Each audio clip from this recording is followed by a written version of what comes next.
네, 감사합니다. 박수로 이렇게 맞아주시고 이렇게 따뜻한 모습으로 이렇게 맞이해 주시니 너무 감사합니다. 말씀을 항상 선포할 때마다 두렵고 떨리는 마음이 가득한데 오늘은 거기에 더해서 긴장이 더 많은 것 같습니다. 그래서 사실 많이 떨리지만은 그래도 우리 하나님의 말씀을 통해서 함께 은혜 받으며 그 말씀에 집중하는 저와 여러분이 되기를 간절히 소망합니다.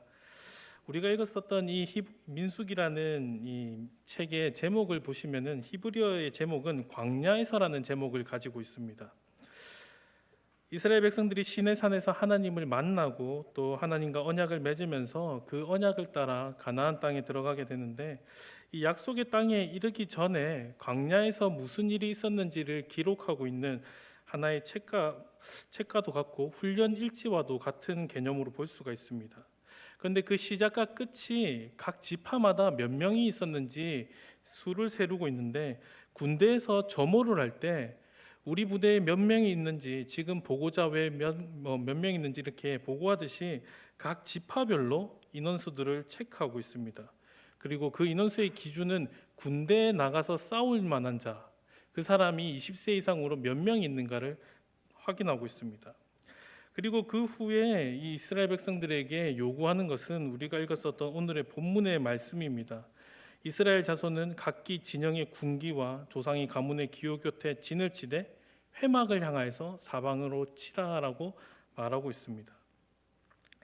이스라엘 백성들이 회막을 향하여서 진을 치라고 하는 이 명령에는 하나님의 특별한 은혜가 있습니다. 단순히 이스라엘 백성들은 하나님의 말씀을 중심으로 살아가는 자들이기 때문에 세상과는 다른 방식으로 살아가야 된다는 것을 추격하여서 보여주고 있습니다. 하나님께서는 이 이스라엘 백성들을 향해서 이제는 나의 백성, 이제는 나의 사람이라고 선언해 주셨습니다. 세상의 기준으로 볼 때는 다를 바가 없습니다. 겉으로 볼 때는 여전히 히브리 사람이었고 한때 노예였던 사람들, 또 다르게 보면은 애굽이라는 그 나라에서 탈출한 노예 또는 반역에 성공한 노예, 그렇게 볼 수가 있습니다. 그러나 하나님께서 이스라엘 백성들을 바라보실 때 이들은 노예가 아니었습니다. 더 이상 노예가 아니라 나의 백성, 나의 군대, 나의 자녀, 내가 정말로 사랑하는 사람으로 변화가 되었습니다. 이렇게 변화된 이스라엘 백성들에게 하나님께서 요구하시는 것은 레위기 11장 45절의 말씀입니다. 제가 한번 읽어보겠습니다. 나는 너희의 하나님이 되려고 너희를 애굽 땅에서 인도하여 낸 여호와라. 내가 거룩하니 너희도 거룩할지어다. 아멘. 하나님께서 자신의 백성들에게 요구하시는 것은 단 하나였습니다. 이제는 너는 세상에 속한 사람이 아니기 때문에, 이제는 너는 내 자녀이기 때문에, 너는 내 아들이고 내 사랑하는 딸이기 때문에 세상을 따라 살아가는 것이 아니라 거룩하게 살아갔으면 좋겠어. 내가 거룩하니까 너도 참 거룩했으면 좋겠어 라고 하나님께서는 그것 하나를 바라고 원하셨다는 것입니다. 그렇게 세상에 속하고 이 땅을 디디며 살아가는 모습이 세상 사람들과 다를 바 없겠지만은, 그러나 그들의 존재나 그들의 소속이 이 땅이 아니라 하늘에 속한 것, 하나님께 속했다는 것을 기억하면서 거룩한 존재로 살아가기를 원하고 바라셨습니다. 그래서 이스라엘 백성들에게 막연하게 거룩하게 살아가봐. 그렇다면 이스라엘 백성들의 입장에서는 거룩이 무엇입니까? 하나님, 구별된 게 무엇인가요? 라고 고민하고 애쓰며 노력하다 보니까 실패하고 실수할 수도 있겠지만은, 너무나도 친절하신 우리 하나님께서는 거룩이 무엇인지 바로 깨달아 알 수 있도록 율법의 말씀을 주셨다는 겁니다.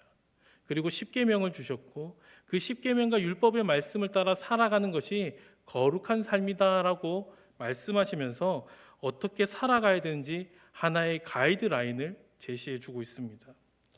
그렇게 하나님께서는 이스라엘 백성들을 향하여서 거룩하게 살아가라고 십계명도 주시고 율법도 주시면서, 그리고 그 말씀에서 그치시는 것이 아니라 때로는 살아가다가 힘이 들 때마다 언제나 항상 만나 주시고자 회막을 만들 수 있는 그 회막의 설계도 또한도 주셨다는 것입니다.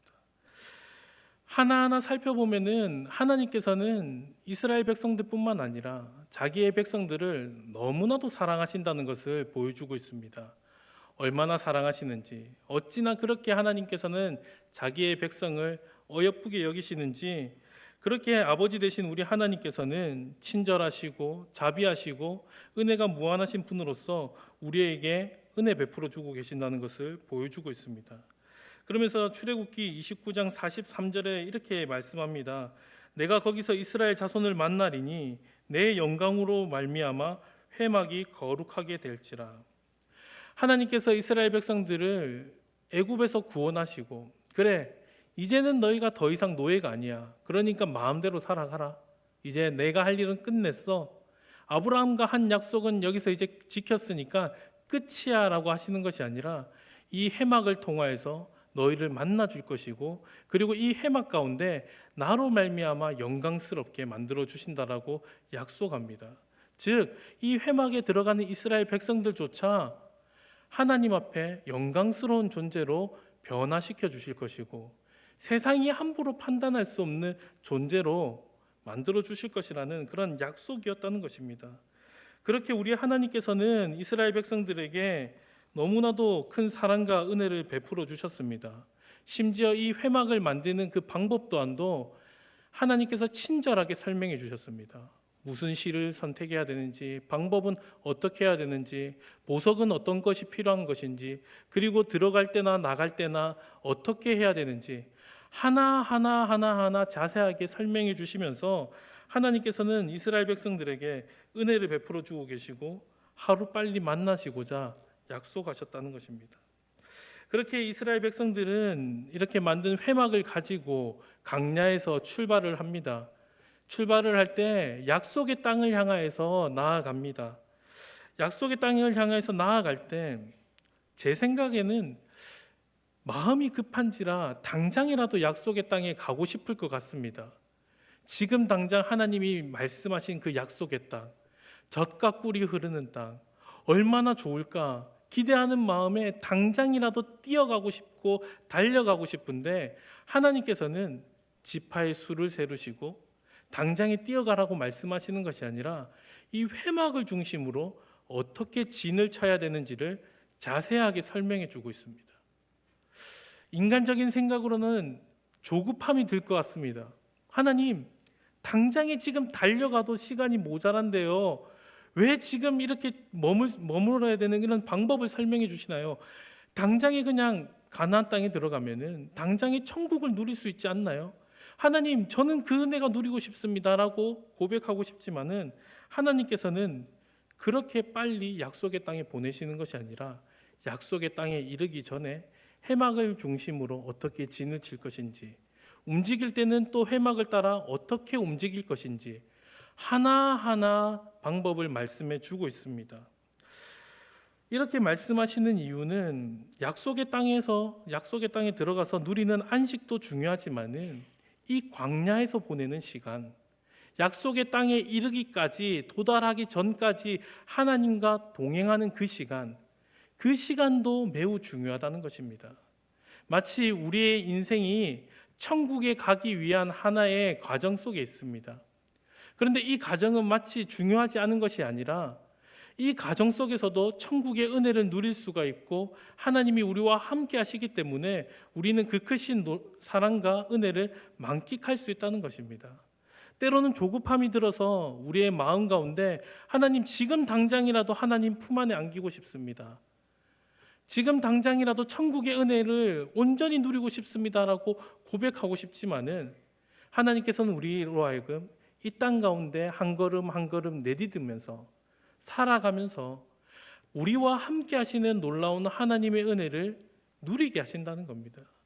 그렇게 천국의 은혜를 더욱더 깊이 사모할 뿐만 아니라 이 땅 가운데서도 하나님과 함께 동행하며 한 걸음 한 걸음 나아가며 하나님이 주시는 사랑이 얼마나 큰지, 얼마나 아름다운지 그것들을 충분히 누리게 하신다는 것입니다. 그렇게 은혜를 누리면서 오늘 본문의 말씀을 보시면은 회막을 향하여서 진을 칠 때 세상의 기준으로 바라보면은 참 비효율적이고 참 이해할 수 없는 방식으로 진을 칩니다. 이스라엘 백성들이 머물고 있는 곳은 광야입니다. 광야에는 날씨도 참 위협적이지만은 사나운 짐승도 있습니다. 그뿐만 아니라 이스라엘 백성들은 지금 애굽이라는 이 강대국을 탈출하여 나온 사람들입니다. 무너지지 않을 것 같던 그 애굽을 무너뜨리고 나왔다는 것은 주변에 있는 모든 강대국들을 향하여서 전쟁이 선포되었다는 경고와도 마찬가지입니다. 애굽을 탈출했다는 것은 주변에 있는 강대국과 작은 나라들과 모든 나라들에게 위협이 될 수 있는 존재가 나타났다는 것을 보여주고 있습니다. 그렇기 때문에 이스라엘 백성들이 훈련받지 못했던 이 사람들이 강야라는 정말로 허허벌판을 지나갈 때 누가 공격해 올지 모르니, 어디서 공격해 올지 모르니 세상 밖을 바라보면서 주변을 경계하면서 보는 것이 군사적으로나 현실적으로나 효율적인 방법입니다. 언제 누가 어디서 어떻게 나를 공격하고 나를 무너뜨리고 나를 위협할지 모르기 때문에 내 가족과 내 사랑하는 사람들을 지키기 위해서 나는 경계를 서고 보초를 서고 사람들에게 안정을 심어줘야 됩니다. 그런데 하나님께서는 밖을 향하여서 진을 치는 것이 아니라 회막을 중심으로 진을 치되 회막을 향하여서 회막을 바라보며 진을 치라고 말합니다. 즉 세상을 등진 채 세상을 바라보지 못하고 오히려 하나님 앞에만 더욱더 집중한 채 바라보라고 이야기를 하고 있습니다. 사진을 하나 준비했는데요. 해상도가 조금 떨어지지만은 한번 참고해 보시면 좋겠습니다. 한번 띄워 주시겠습니까? 네. 화면에 잘 보이지 않겠지만요. 한편으로 보시면은 진을 배치했을 때와 그리고 움직일 때 어떻게 움직여야 되는지 또 어떻게 머물러야 되는지를 보여주는 표시입니다. 성막을 중심으로 동과 서와 남과 북과 각각 세 지파씩 나누어 있습니다. 그리고 그 중심에는 성막을 둘러싼 레위 지파들이 또 머물러 있습니다. 움직일 때는 성막을 중심으로 가장 처음 선두로 하여서 세 지파씩 또 나누어서 성막을 바라보면서 나아가고 있습니다. 참 이렇게 하나님께서 명령하신 이유가 무엇일까 고민해 본다라면은 하나님께서 말씀하신 이 명령 안에는 단순히 그냥 아무런 이유 없는 명령이 아닌 이스라엘 백성들은 거룩한 백성이라는 것입니다. 세상 사람들은 자신을 위협하는 존재가 무엇인지, 자신을 공격하는 존재가 누구인지 확인하고 판단하기 위해서 긴장해 있고 날마다 경계를 서야 됩니다. 그렇게 나 자신을 보호하고 나 자신을 지키고 그리고 내 주변 사람들에게 보호할 수 있도록 안정감을 심어주도록 내가 희생되어야 됩니다. 그런데 하나님의 백성들은 세상이 살아가는 방식이 아니라 하나님의 백성답게 살아가는 또 다른 방식을 보여주신다는 것입니다. 바로 그 방식이 무엇이냐? 하나님께 집중한다는 것입니다. 우리를 위협하고 우리를 공격하고 우리를 유혹해서 넘어뜨릴 것 같은 이 세상에 집중하는 것이 아니라 내가 오늘도 죄짓지 않기 위해서 날마다 긴장한 채 벌벌 떨면서 살아가는 것이 아니라 지금 나와 함께 하시는 하나님, 지금 나를 붙들고 계시는 하나님, 여전히 나를 사랑한다라고 말씀해 주시는 그 하나님 앞에 집중하는 것, 그것을 하나님께서는 원하고 계시고 하나님이 우리로 하여금 세상 가운데 살아갈 때 살아가는 방식으로 이렇게 살아가라라고 얘기해 주고 있다는 것입니다. 그렇기 때문에 이스라엘 백성들에게 하나님께서는 단순히 세상 가운데서 내가 너에게 이렇게 살아가 저렇게 살아가 무의미하게 말씀하신 것이 아니라 거룩한 백성들은 거룩하게 살아가는 것이 무엇인지, 정말로 거룩한 삶이란 세상과 구별된 방식이란 그것이 무엇인지를 하나하나 세심하게 말씀해 주고 있다는 것입니다. 이스라엘에게 주어진 이 하나님의 명령은 결코 쉽지 않을 것입니다. 인간인지라 제 본성을 가지고 있는지라 하나님만을 바라보며 집중하며 살아가는 것이 사실 쉽지가 않습니다. 그러나 하나님께서는 우리로 하여금 언제나 함께하고 계신다는 것을 말씀해 주고 있다는 겁니다. 우리가 회막을 바라보며 우리가 또 걸어갈 땐 또 회막을 따라 걸어갈 때 하나님의 인도하심과 하나님의 보호하심이 무엇인지를 이 애굽에서 경험하게 하셨다는 것입니다. 결코 이길 수 없는 이 애굽이라는 나라를 10가지 재앙을 통하여서 하나님의 살아계심을 경험하게 하셨고 하나님의 승리하심을 누리게 하셨다는 것입니다. 그렇기 때문에 이스라엘 백성들에게 요구하는 것은 단 하나, 하나님의 말씀에 집중하는 것, 하나님의 말씀을 기억하는 것, 그 하나님의 말씀을 따라 살아가는 것, 그 말씀이 내 생각과 내 방식과 내가 해왔던 습관과 여러 가지 모든 것과 부딪힌다 할지라도 그 모든 것들을 내려놓고 하나님께서 말씀하시기 때문에 하나님, 제가 그 말씀에 순종합니다. 제가 그 말씀을 믿고 의지합니다라고 고백하며 나아간다는 겁니다. 그렇게 하나님 앞에 나아갈 때 우리 하나님은 우리로 하여금 세상이 알 수 없는 하나님의 보호하심과 놀라운 은혜를 경험하게 하신다는 것입니다. 그렇기 때문에 하나님의 백성들은 세상이 알 수 없는, 세상이 줄 수 없는 그러한 기쁨과 은혜를 누릴 수가 있습니다. 그렇게 말씀을 따라 살아갈 때 하나님께서는 이스라엘 백성들로 하여금 참된 복을 누리게 하십니다. 그뿐만 아니라 현재를 살아가는 우리들을 바라보면은 우리가 이 땅을 살아갈 때 참 연약합니다. 부족할 때도 많고, 주일날 선포되었던 말씀을 기억해 보시면은 우리의 인생은 마치 참 질그릇과 같아서 작은 유혹과 공격에도 쉽게 찌그러지고 상처받고 때로는 무너지기도 합니다. 그래서 그러한 찌그러진 내 모습, 상처받은 내 삶, 그런 모습을 바라볼 때 이것이 마치 내 모습인 것인 마냥 나 자신이 속습니다. 그래, 나는 이러한 존재지. 나는 그래, 이렇게 무시받아도 되는 존재야. 그래, 나는 이렇지라고 스스로 평가절하할 수가 있다는 겁니다. 세상은 이러한 나를 향해서 위로하기보다는 그래, 너는 그 정도밖에 안 되잖아. 너는 질그릇밖에 안 되잖아. 너는 그것도 질그릇 중에서도 찌그러지고 상처받은 존재잖아. 그렇게 말하고 우리를 위협합니다. 그러나 하나님께서는 하나님의 백성들에게 결코 그렇게 말씀하시지 않습니다. 우리가 하나님의 말씀을 향하여 집중할 때, 우리가 살아계신 하나님을 바라볼 때 하나님께서는 우리로 하여금 너는 질그릇과 같은 존재이겠지만은 네 안에는 보화가 있다는 것을 너는 기억해야 된다라고 이야기하십니다.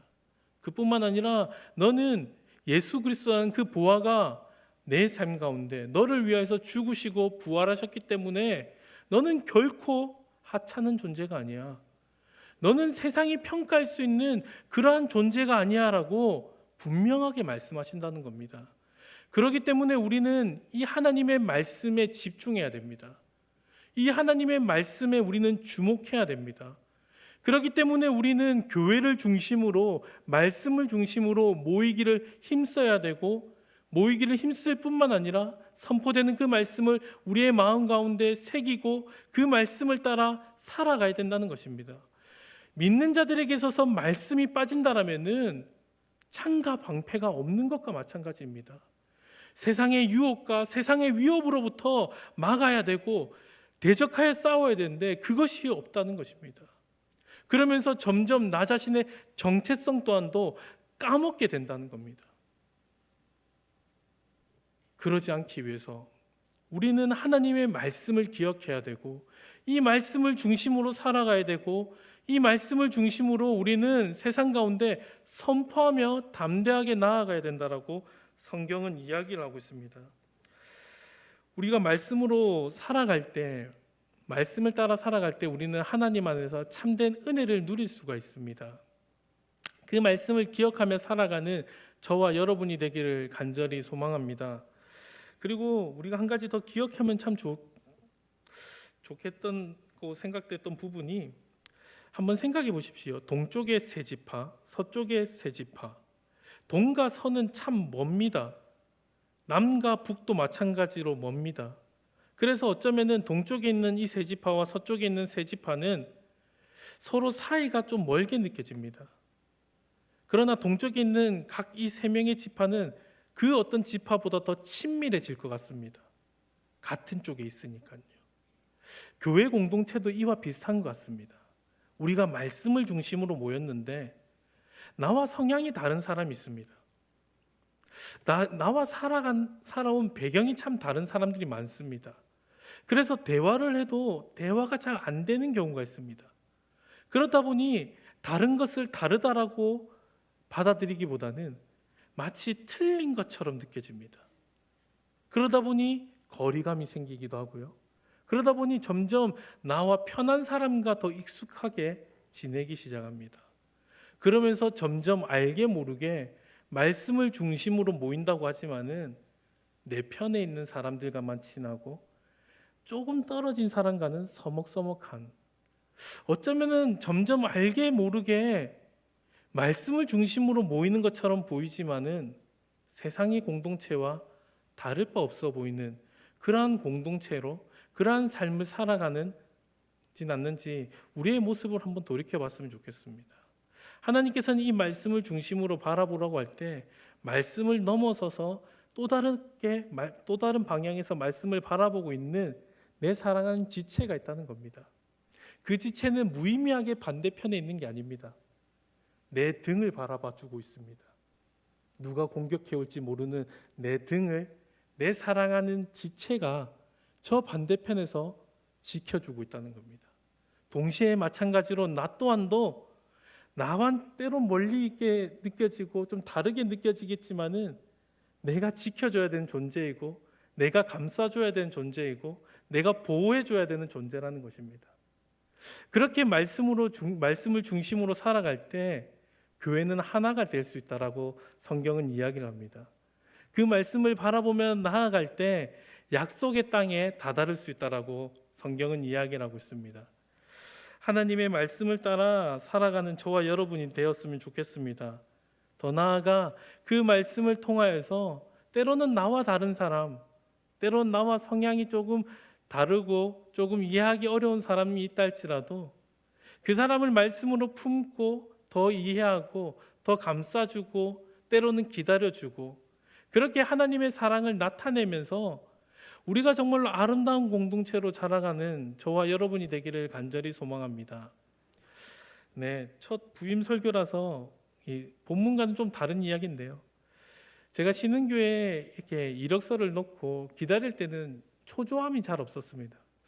그래도 되었으면 좋겠다 이렇게 생각을 하고 있었는데 목사님 뵙고 또 다른 목사님들과 또 이야기를 나누고 돌아가는 길에 아내에게 제가 첫 마디로 뭐라고 했는지 아십니까? 여보, 나 너무 오고 싶은데. 너무 좋았습니다. 목사님의 따뜻함 때문에 너무 좋았고 정말로 오고 싶었습니다. 그런데 정말로 하나님께서 이 따뜻한 교회에 저를 보내주셔가지고 너무 감사하고 너무 행복했다는 것입니다. 지금도 사실 그렇게 감성적인 사람이 아닌데 제가 하루하루가 참 감사하고 기쁨이 넘치고 그 어느 때보다도 위로가 넘친다는 겁니다. 이 따뜻한 공동체에 말씀을 중심으로 모인 이 신흥교회, 제가 우리 교회라고 부를 수 있어서 참 감사합니다. 네, 그렇게 함께 우리가 말씀을 중심으로 서로가 서로를 더욱더 사랑하고 품고 이해하며 더욱더 말씀을 중심으로 자라가는 저와 여러분이 되기를 간절히 소망하겠습니다.